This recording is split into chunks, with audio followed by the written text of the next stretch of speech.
प्रणाम। राम राम। परिस्थितियों का मारा और अपने परिवार का दुलारा, एक ऐसे बच्चे की कहानी आपके माध्यम से समाज में परोसना चाहता हूँ, जिसको सुनकर आप लोग भी वैसा बनने का प्रयास करेंगे। वह लड़का अपने घर का बहुत ही दुलारा था, बहुत ही प्यारा था, बहुत ही यशस्वी विद्वान और पढ़ने में बहुत तेज था। लेकिन परिस्थितियों की बदौलत कम पढ़ने के बाद, बीएससी करने के बाद सोचा कि हम नौकरी करें ताकि हमारा परिवार तरक्की करे। और नौकरी की खोज में एक दिन अपने उम्मीद के पास पहुंचने का प्रयास करता है। सारनाथ एक्सप्रेस बलिया आश्रित होता है, सवार होता है और उसे सवार होकर छत्तीसगढ़ पहुंचता है। और छत्तीसगढ़ से बस पकड़कर 12-14 घंटे का रास्ता कवर कर बचेली पहुंचता है, जहां उसके बड़े फूफा तेज बहादुर सिंह नौकरी करते थे एनएमडीसी में। उसे उम्मीद था कि वहाँ जाने के बाद उसे नौकरी मिलेगी, लेकिन जब वो वहाँ पहुँचा था उस समय वो 10वीं कक्षा पास करके 11वीं प्रवेश किया था। वहाँ गया तो नौकरी न मिलने की वजह से उनके फूफा जी ने उनका एडमिशन करेंदुल में डिग्री कॉलेज में 11वीं में एडमिशन कराया और एनएमडीसी की बस से रोज़ आना और जाना था। लेकिन वहाँ की व्यवस्थाएं जो थी एक गजब थी। लड़का और लड़की में कोई भेद नहीं था, सभी लोग एक साथ खेलते थे, एक साथ बैठते थे और एक ही साथ मारा पीटी, पटका पटकी, कबड्डी, खो खो, चीका तमाम खेल खेला करते थे।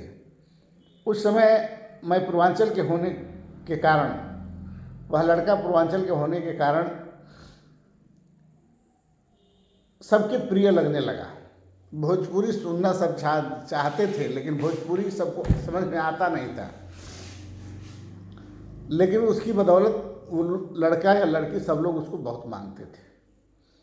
कई बार बीच रास्ते में लोगों ने रोक रोक करके सर समाचार, नाम, तमाम बातें पूछे, लेकिन परिस्थितियां साथ नहीं दी।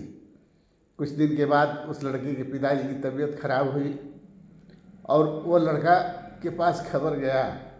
उस समय जब किसी दूसरे प्रदेश में आदमी जाता था तो काउंटर साइन करा करके टीसियाँ देनी पड़ती थी एडमिशन के लिए। तो काउंटर साइन के लिए उसके पिताजी रोज़ दौड़ते थे बलिया, लेकिन हो नहीं पा रहा था। उसी में तबीयत खराब हो गई, जिसके चलते उन्होंने अपने बच्चे को चिट्ठी लिखा कि बेटा हमारी तबीयत खराब है, तुम आ जाओ, नहीं तो मुलाकात नहीं होगी। लेकिन वो लड़का जब से गया था मध्य प्रदेश, इतने सुख में होने के बाद भी बड़ी दुखी रहता था, रोता रहता था।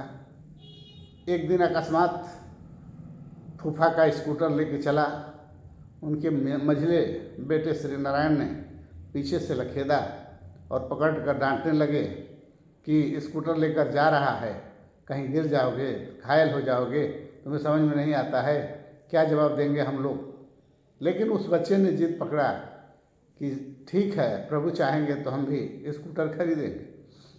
रोता बिलखता बच्चा घर वापस गया, फुआ से बात किया, फुआ ने चिट्ठी पढ़ाई, फिर टिकट कटा। करेंदुल के बच्चे, उस बच्चे के आने की वजह से लड़का लड़की सब घेर लिए, रोने लगे। लेकिन उस प्यार भरे दरबार से निकलकर जब बच्चा अपने घर आया तो पिताजी को देखकर रोने लगा। और सुखपुरा में एक होम्योपैथिक डॉक्टर हैं, जहाँ पहुँचा और पिताजी के लिए दवा लिया और दवा लेकर गया। और दवा में था ओरिफ्लेम डीएस, बेटनेसाल और पिरिटन सिरप। इसी से उनकी तबीयत बिल्कुल ठीक हो गई और वो प्यार से सब लोग रहने लगे। फिर उस लड़के ने अपना एडमिशन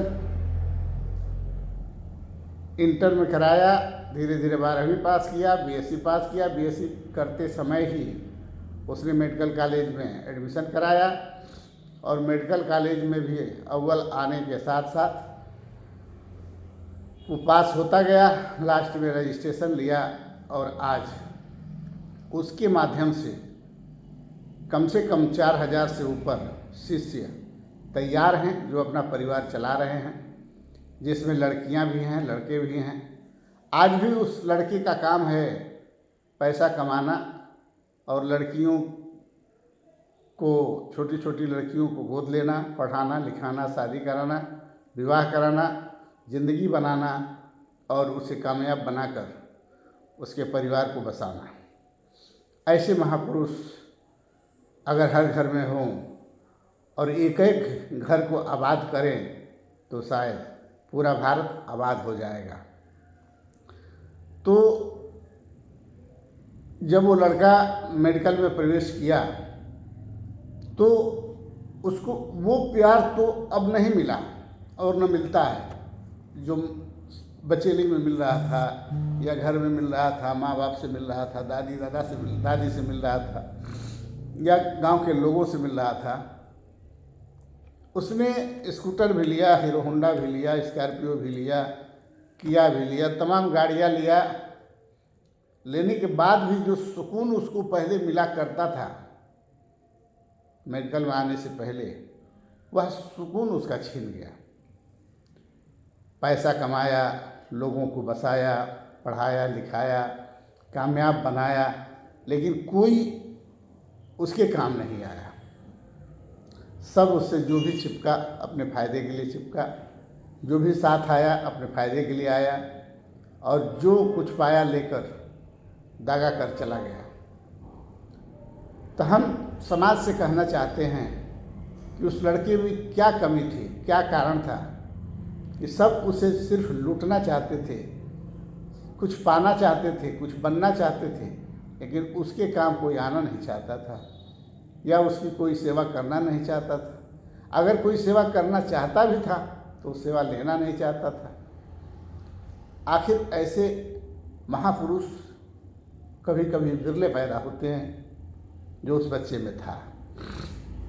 आज भी बच्चा वो दूसरे के लिए मरता है, दूसरे के लिए जीता है और अपने शरीर को शरीर नहीं समझा, दूसरे को बनाने में, दूसरे को आगे बढ़ाने में, दूसरे को कामयाब बनाने में अपने जीवन को बर्बाद कर लिया।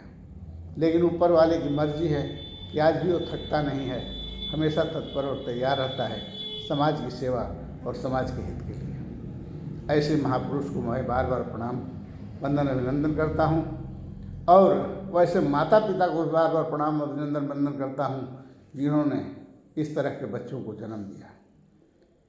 जो बच्चे अपने माँ बाप के खून की बदौलत, अपने माँ बाप के संस्कार की बदौलत कितनों की जीवन बना दिए और कितनों का घर बसा दिए।